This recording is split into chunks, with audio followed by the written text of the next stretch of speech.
peacock rock generation. It's all clothes, posing, the music's taking a backseat, which it certainly didn't do, of course, because the backseats were all being ripped up by Daddy Boys anyway, when Bill Haley was first launched, because I was at school then, I can remember it. So we thought, well, is there still any way for young people, is there an alternative to the sort of futurist posing and so on? Is the spirit of rock and roll in some form still living, and can it be developed by young kids today? And as we'd already looked at Cabaret Futura, we followed Mary Harron, Girl Detective, down to Gaza's Rocking Blues Club, which is not too far in Soho from Cabaret Futura. And we looked at a lot of kids down there who were listening to blues music, rock music, even a little bit of jazz. They were playing a Louis Armstrong 1926 record when we walked in, and also talked to the Meteors, one of those sort of groups who think they're going to be a cult probably around about lunchtime next Thursday. We'll see how that works out. They've got their own variation on rockabilly, which they call psycho rockabilly, based largely on old horror films in some form or another.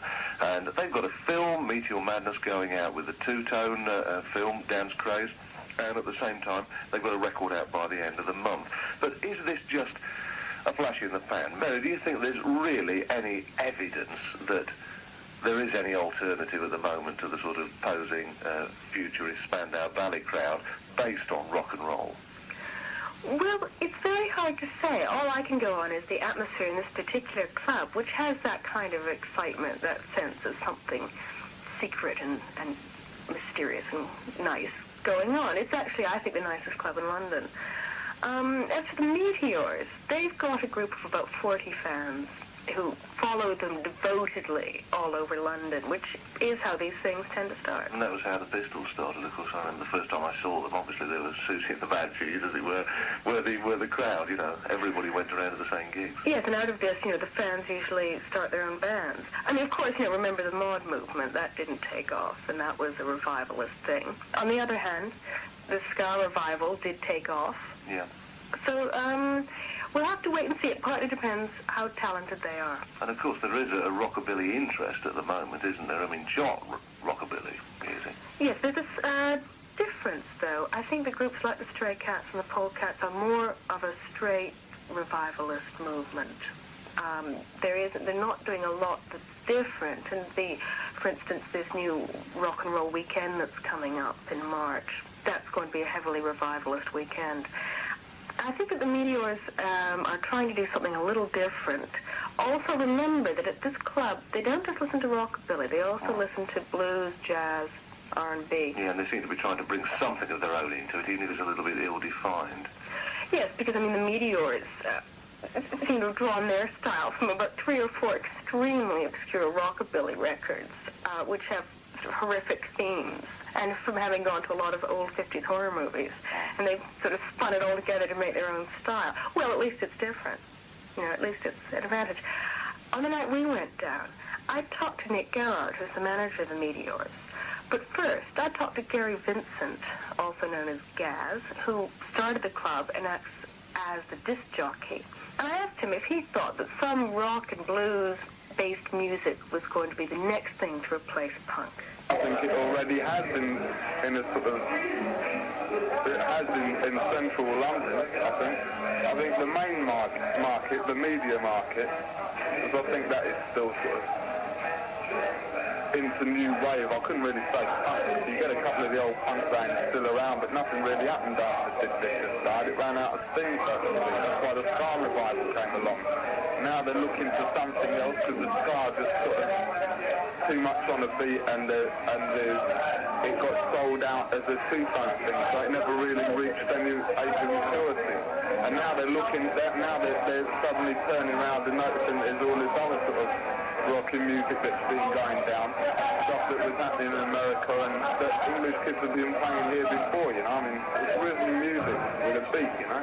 Why do you think kids for the past 3 or 4 years have to keep going to the past to get their ideas? Well, it's always like that. I mean, any scientist who's around who wants to, or Louis Pasteur, he wants to invent milk or whatever he did, right? I mean, he has to look into the past and go through his book. You know, you go to university, what do? You study the past for the whole time, you know? Until you come up with something new. It's no different than any other form of life.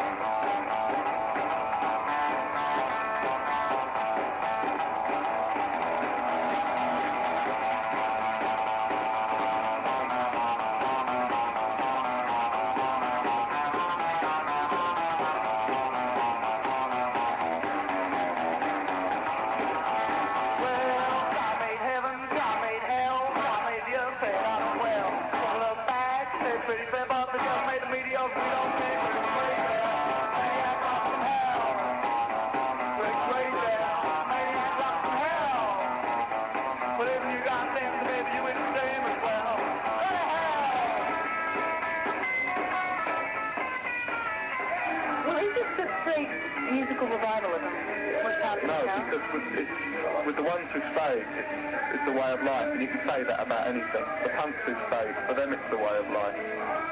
The only people you lose are the people who it doesn't really matter about.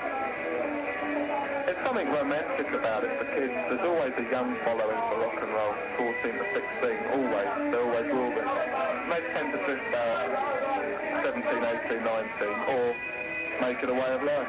Yes, but it is going back to a past style in a way that punk wasn't.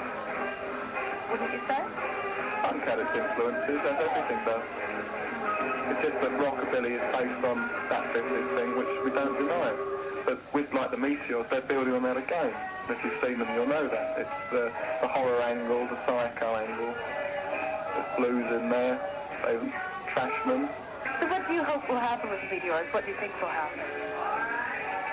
I don't know. I'm just living it as the day comes. The film's coming out mid-February and it's playing 36 cities before it does the suburbs. Tell us a bit about the film. Well, a guy called Paul Webster came to see us by chance. A friend of his recommended us to him. He worked for a distribution company. And he always wanted to make a film. And he was getting some cash together to do one. Saw the bands and the effect they had on their following. And just wanted to do it around the band. So we all got together and we sat down and What do you put it think of the together. film? Trash. It's beautiful. It's everything the 50s films were, the early 60s, Frankie Lyman things, you know, it's trash. Yeah, well, I've got to agree with Nick that the film is trash, but it's sort of likeable comic book type trash. It also was made in about 2 days with one film and one light.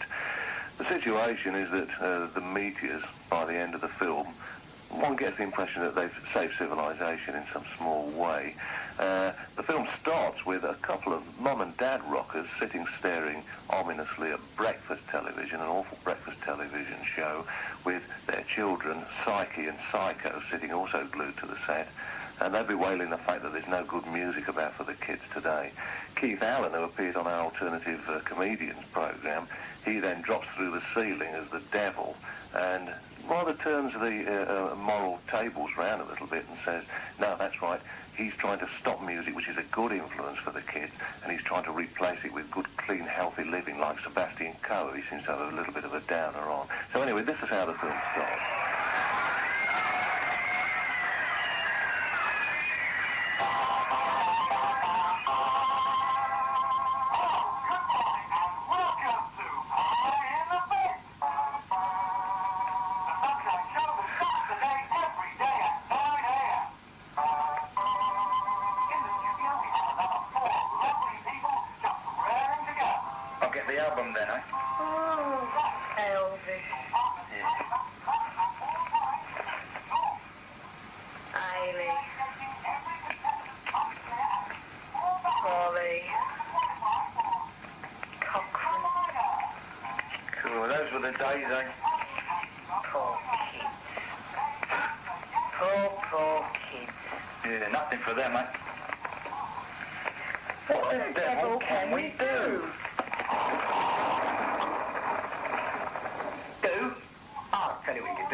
What sort of music have they got?